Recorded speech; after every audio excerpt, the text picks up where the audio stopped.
Hi, good evening. Welcome to Bedtime Bible Stories. We right now are doing installments of three stories. Samuel, Saul, then David.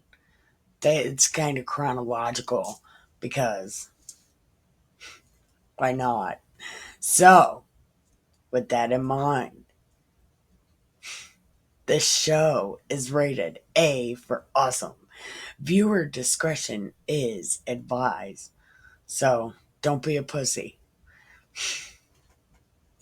Yeah, that is the thing that people are. So if you're not a pussy, press like and subscribe and come on this journey with me. And if you're ready to go, pack a bowl, grab your smokes, get comfy because this is about to be a fun ass ride. Grab your nightly reward, your bedtime beverage. Then let's smoke it, drink it, read it. Haha, because yeah. So we are on First Samuel chapter 7. And where we left off this morning, they the Philistines were like, hey, this ark is shit. And then the dudes was like, give it back. So they gave it back. And then the Jews that were down there that got it back were like, we don't want to carry this. Go ask somebody else to carry it. So the people of Kiriath Jearim came and took the ark and brought it to the house of Abinadab. They consecrated his son Eleazar. He's the original Eleazar. He's the original. Okay? And he took charge of the ark. From the day the ark was lodged at Kiriath Jearim, a long time had passed, like 20 years or something. And all the house of Israel lamented after the Lord. I'm not sure. I thought lament was sad. You were sad about something. So, why don't we find out? We're gonna find out. Let's find out. Okay. A conventional way of describing someone who died. Why the fuck? Whoa, do you guys see this right now? The house of Israel lamented after the Lord. So they lamented God was dead. Oh, I do not know. They lamented. They departed after the Lord. They had gone after the Lord. Okay. So they had gone they went after the Lord. Okay, so they were like, "Hey God, the big guys are good." Then Samuel said, "If you are returning to the Lord, then put away your foreign gods and the Astartes from among you." Okay, this is Astartes. This is a lady. She has to do with the Baals, but she's a lady god. Direct your heart to the Lord and serve him only, and he will deliver you out of the hands of the Philistines. Right? So Israel put away the Baals and the Astartes, and they served the Lord only. Then Samuel said, hey, tell everybody to go to Mitzvah. Right? Go there. I will pray for you. So they gathered at Mitzvah and drew water and poured it out before the Lord. Oh yeah, this pouring out the water. Whoa, that gives me PTSD. Wait till you find out what David did. Oh, well, we just read about that the other day, little motherfucker. And they fasted on that day and said, "We have sinned against the Lord." And Samuel judged the people of Israel at Mizpah. Did you tell him how fucking shitty they are? Hopefully, he told them that they were shitty because they're up at this point, man, they hurt God's feelings so bad. Just wait, these motherfucking people. Hey, I'm not getting jealous for you, big guy. I'm just saying these people suck.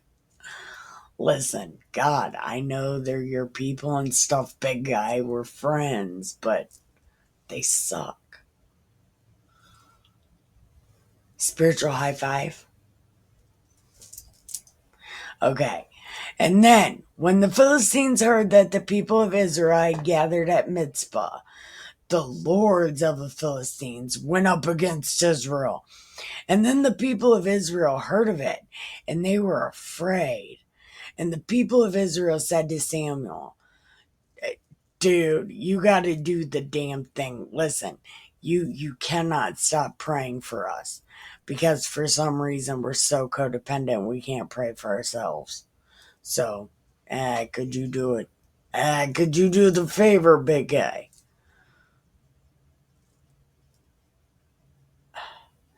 See, these people are so codependent. Why can't they pray for themselves? Why can't you pray for yourself? Mm, see, and listen, big guy, I understand you did it like you wanted them so bad, but these people are nothing but teenage adults. They're fucking terrible. They're like terrible 2 at 16, and 16 at 32, and 32 at 85. These people are fucking terrible. The people of Israel, they said, we can't pray. So Samuel took a sucking lamb and offered it as a whole burnt offering to the Lord. Samuel cried out to the Lord, and he answered him. As Samuel was offering up the burnt offering, the Philistines drew near to attack Israel. But the Lord thundered with a mighty voice that day against the Philistines, threw them into confusion, and they were routed before Israel. Okay, I think at this time, aren't they still the vampires? Because Israel was the vampires and Judah was the werewolves, and I can't remember. Oh, yeah, no, they haven't switched yet. They're all still vampires. So, the vampires went out of Mizpah and pursued the Philistines and struck them down as far as Bethkar. Then Samuel took a stone and set it up between Mizpah and Jeshanah and named it Ebenezer, for he said, "Thus far the Lord has helped us." See, that's a stupid thing to say, thus far. And see, this guy. So the Philistines were subdued and did not enter. No, did not again enter the territory of Israel. The hand of the Lord was against the Philistines all the days of Samuel. The towns that the Philistines had taken from Israel were restored, from Ekron to Gath, and Israel recovered their territory from the hand of the Philistines. There was peace also between the vampires and the Amorites. Samuel judged the vampires all the days of his life. He went on a circuit year by year to Bethel, Gilgal, Mizpah, and he judged Israel in all these places. Then he would come back to Ramah, for his home was there. He administered justice there to Israel and built there an altar to the Lord. All right, give me 1 second. I will be right back. All right, moving on to chapter 8.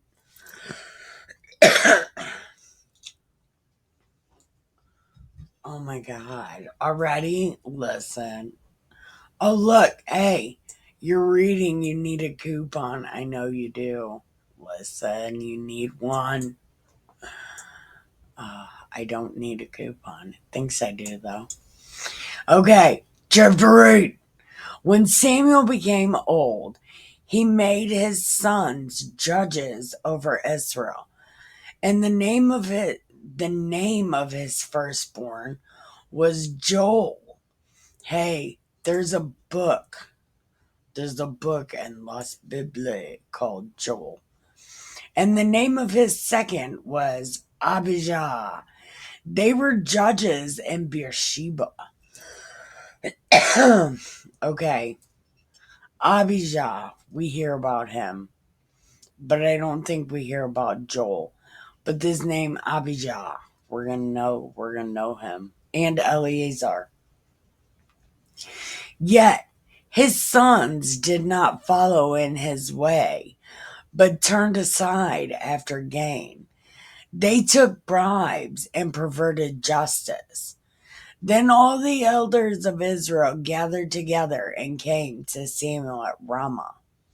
And they said to him, "You are old, and your sons do not follow in your way. Point for us a king. Yeah. Oh, we want a king." Okay? So, here we go. Listen, there's a lot of people that are like, the Jews didn't ask for a king. Yes, the fuck they did, and it's right here in 1 Samuel.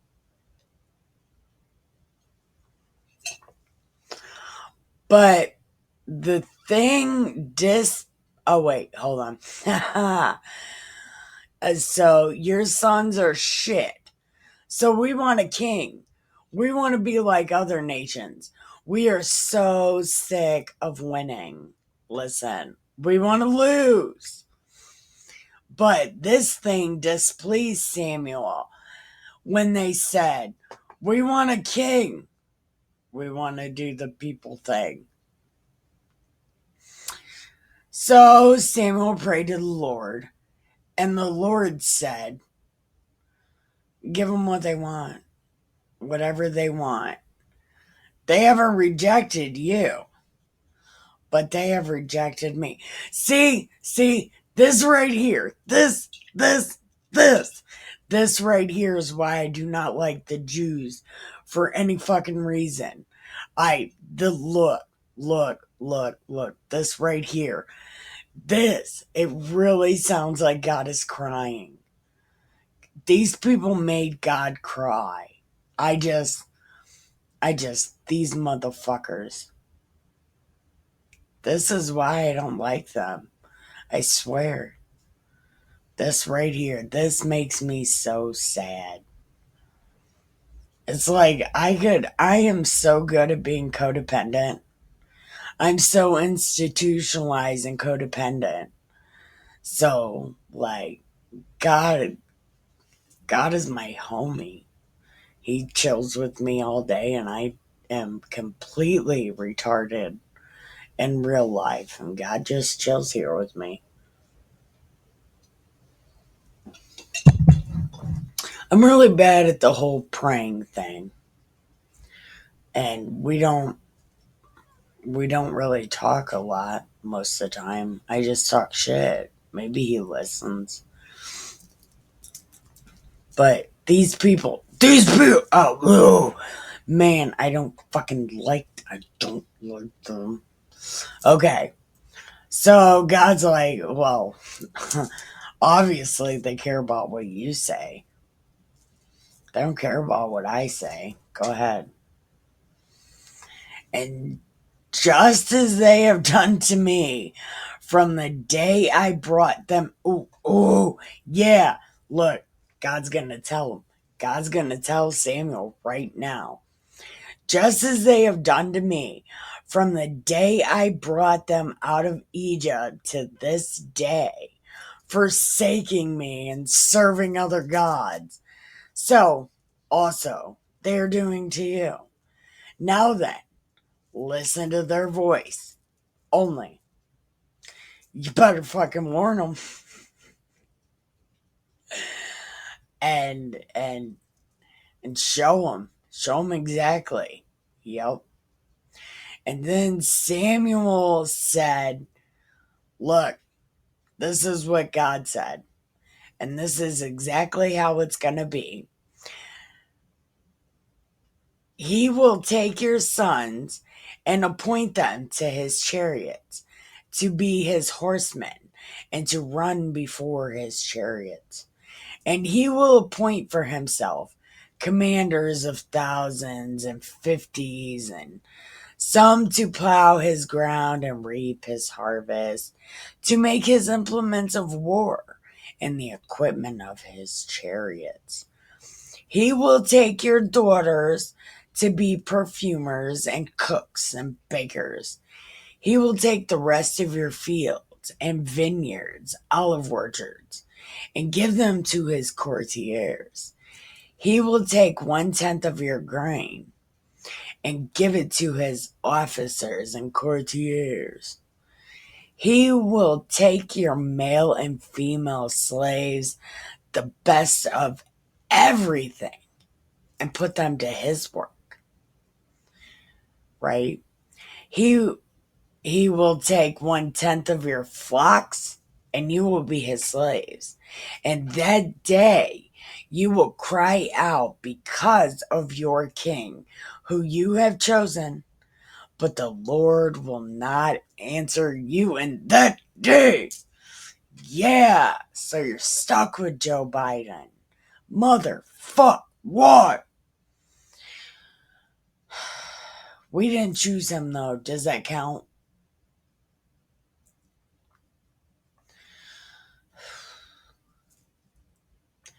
But the people refused to listen to the voice of Samuel.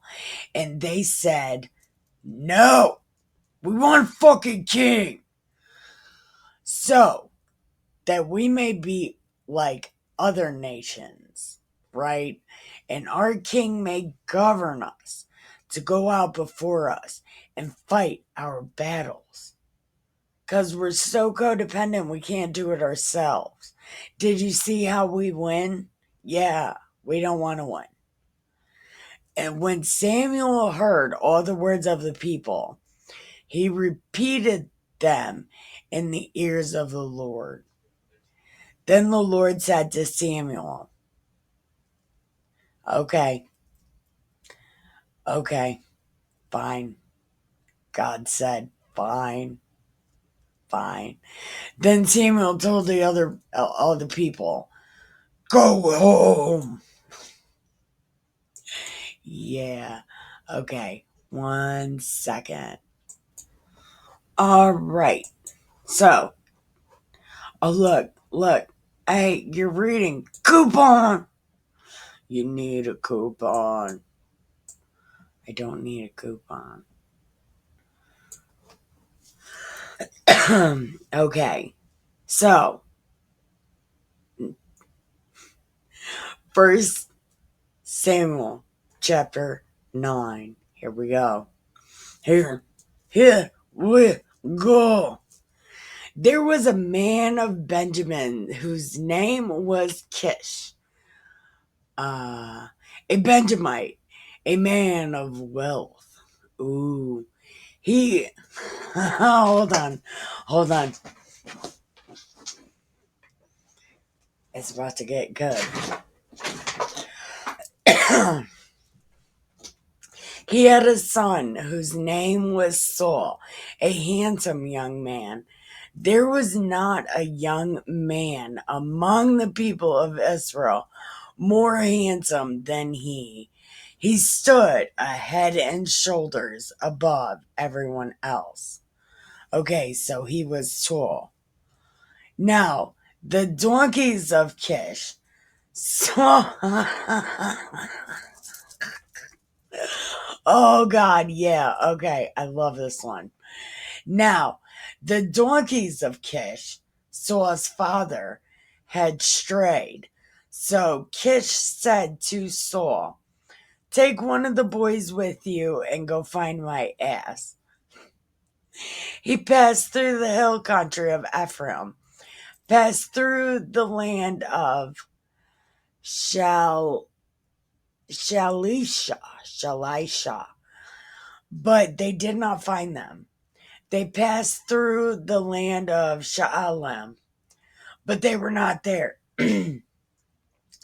Then he passed through the land of Benjamin, but they did not find them.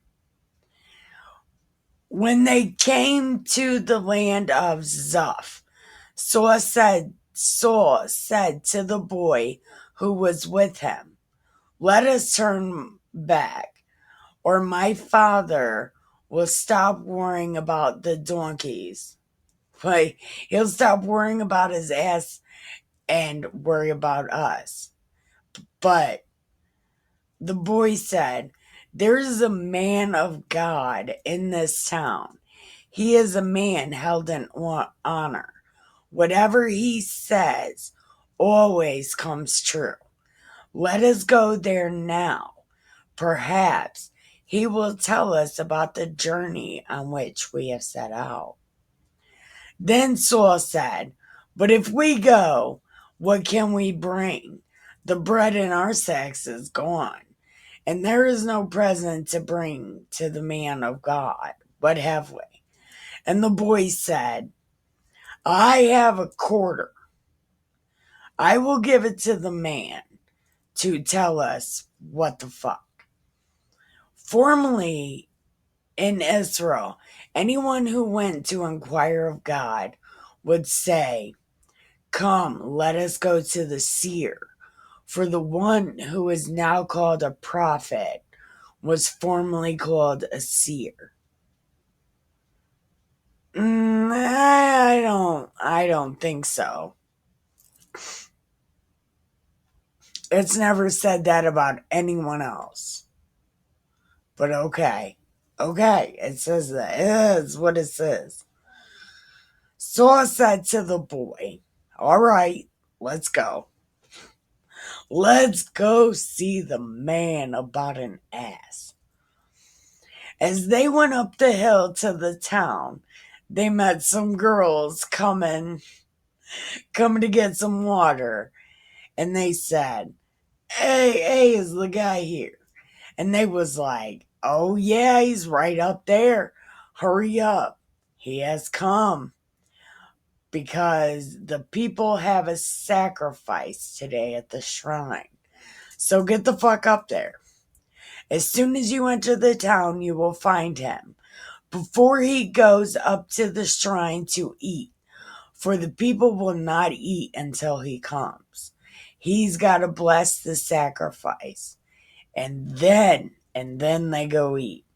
So, go now." So they went up to the town. As they were entering the town, they saw Sam.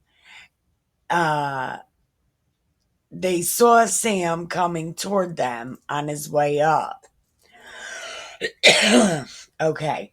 Now, the day before Saul came, the Lord told Sam, "Tomorrow, about this time, I will send to you a man from the land of Benjamin, and you shall anoint him to be ruler over my people.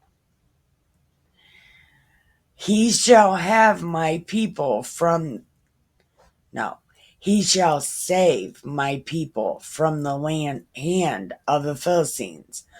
For I have seen the suffering of my people, because their outcry has come to me."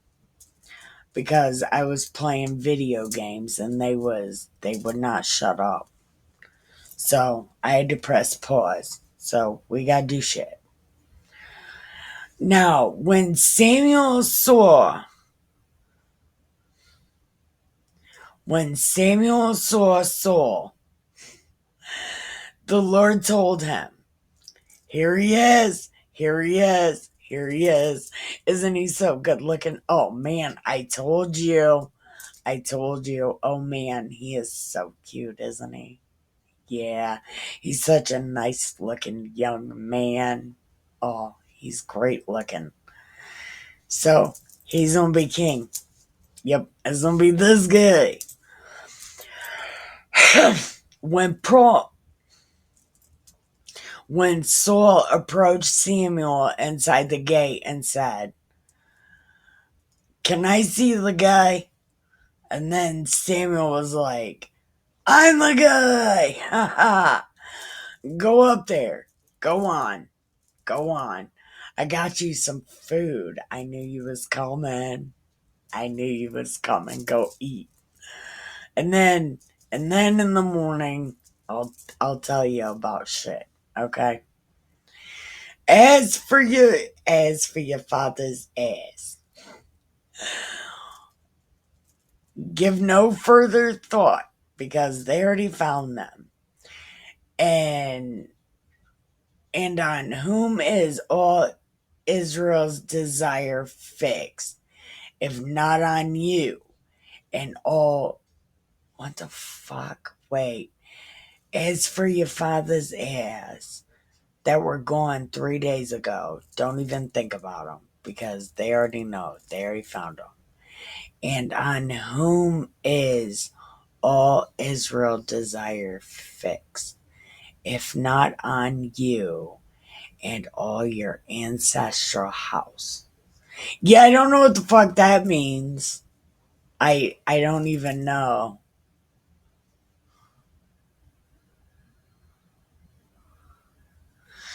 And then Saul said, "I'm only a Benjamite, dude, from the least of the tribes of Israel." Yeah, that's because they like being the Hell's Angel of the tribe. These dudes are bad mamma jammas, no lie. Man, they are some bad mofos. And my family is the humblest of all the families. Right. What the fuck are you saying, man? What are you saying? What are you doing? This guy.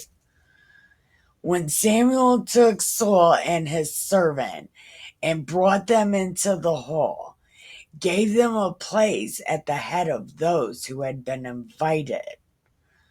There was 30 of them. And Sam said, "Hey, hey, hey, bring that food. You know, that food." So the cook took up the thigh and went with it and set them before Saul. And Samuel said, "See what no, see what was kept is set before you. Eat, for it is set before you at the appointed time, so that you might eat with the guests." So Saul ate with Samuel that day. Oh, fuck yeah. Here we go.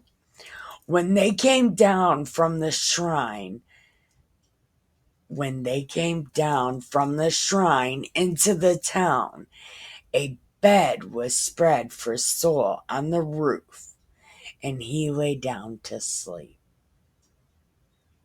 They made him sleep outside. Oh, this is some shit. I would be feeling some kind of way. Like, feel some kind of way. When at the break of dawn, Samuel called to Saul upon the roof, "Get up, come on. Yeah, you gotta, come on." So Saul got up, and him and Sam went out into the street. As they were going down to the outskirts of the town, Samuel said, "Do you got a gun?"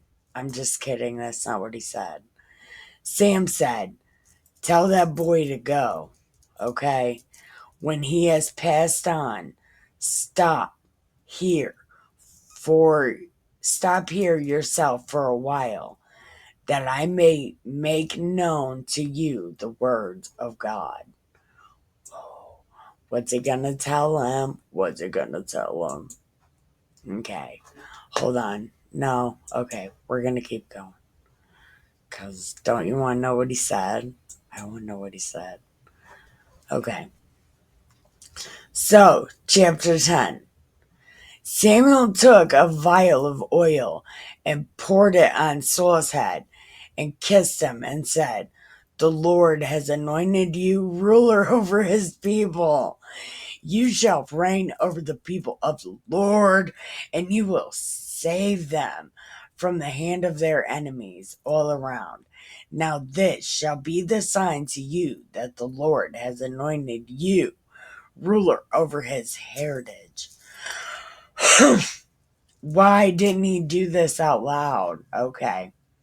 "When you depart from me today, you will meet two men by Rachel's tomb in the territory of Benjamin at Zelzah. They will say to you, 'The donkeys that you went to seek are found, and now your father has stopped worrying about them and is worrying about you, saying, "The fuck? What am I gonna do?" Right? Then you shall go on from there further and come to the oak of Tabor.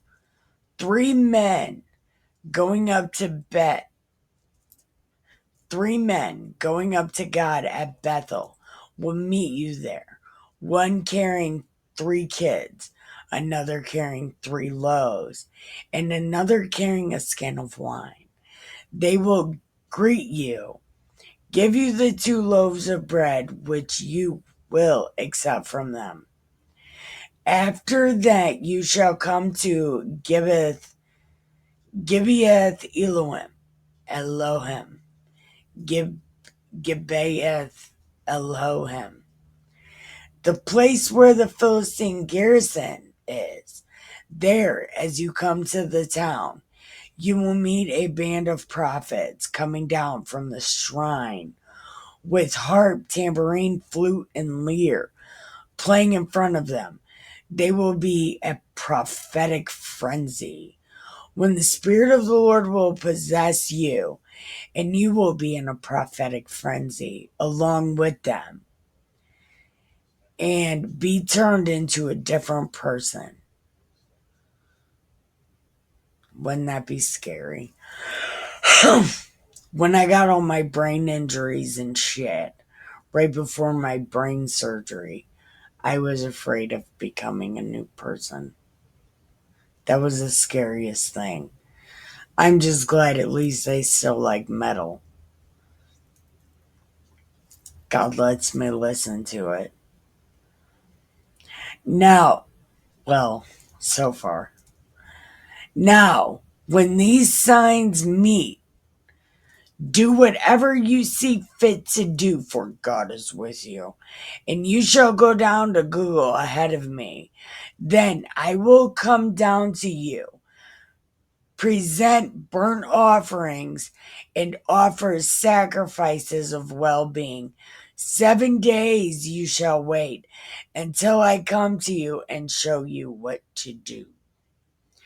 As he turned away to leave Samuel, God gave him another heart, and all these signs were fulfilled that day.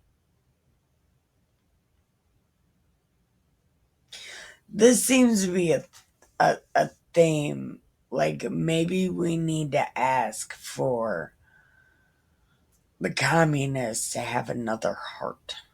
Maybe that's what we gotta do. When they were going from there to Gibeah, a band of prophets met him, and the Spirit of God. And all these signs were fulfilled that day. When they were going from there to Gibeah, a band of prophets met him, and the Spirit of God possessed him, and he fell into a prophetic frenzy along with them.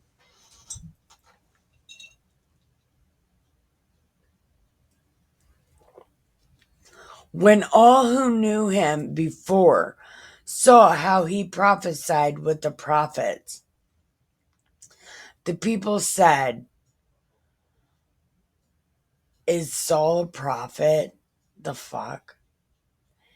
A man of the place answered, "Who is their father?" Therefore it became a proverb. How is this a proverb? Is Saul among the prophets? That's not a proverb. How is that a proverb? That's a question. Okay, shut up, Nikki. When his prophetic frenzy had ended, he went home. And Saul's uncle said, "Where'd you go?" And he said, "To find some donkeys, to find my dad's ass." And when we saw they were home, we are not to be found, we went to Sam. And then he said, "What'd Sam say?" Come on, tell me, I'm a Jew.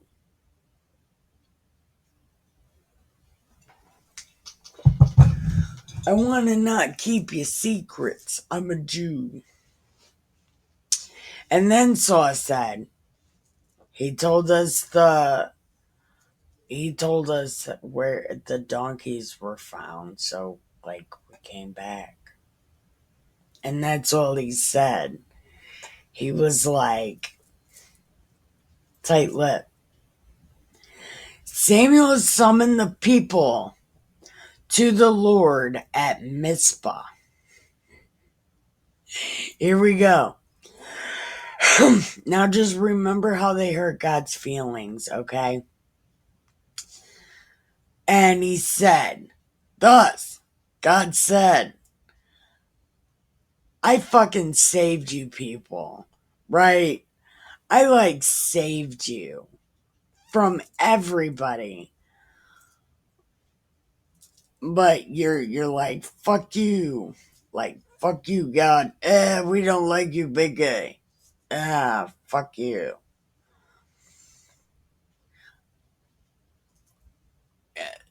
And then you ask for a king. Like he can do anything for you, but okay. Okay. So do you get in your tribes, Get in order, right? Then Samuel brought all the tribes together. And Benjamin was taken by Lot. So he told them to come forward by their families. And the family of the Matrites was taken. Finally, he brought the family near, man by man, and Saul was taken. But when they sought him,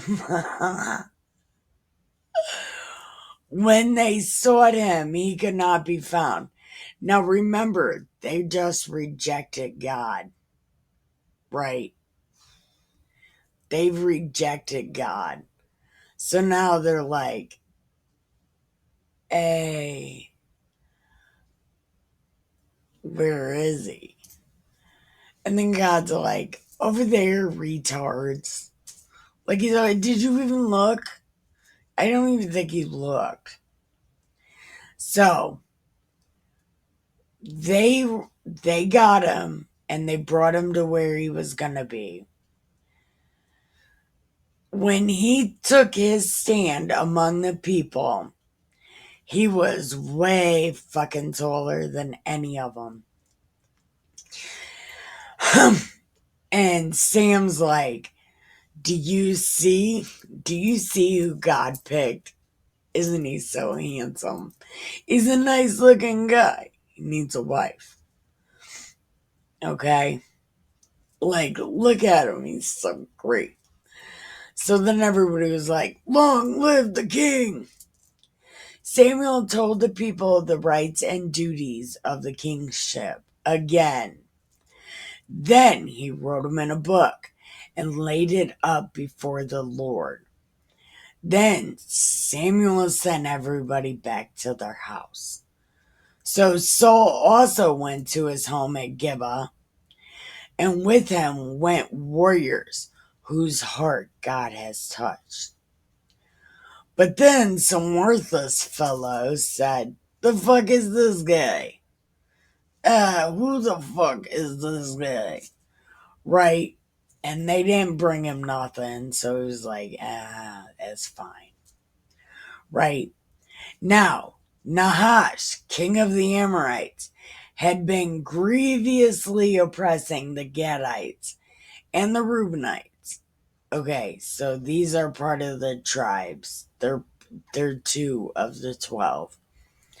He would gouge out the right eye of each of them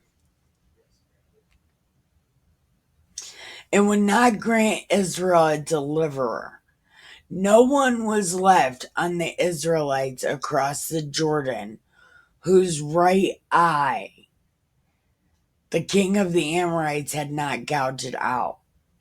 But there were 7,000 men who had escaped and entered Jabesh Gilead. Okay, I think we're done. Yeah, we're done. Anyway, thank you. Thank you for watching.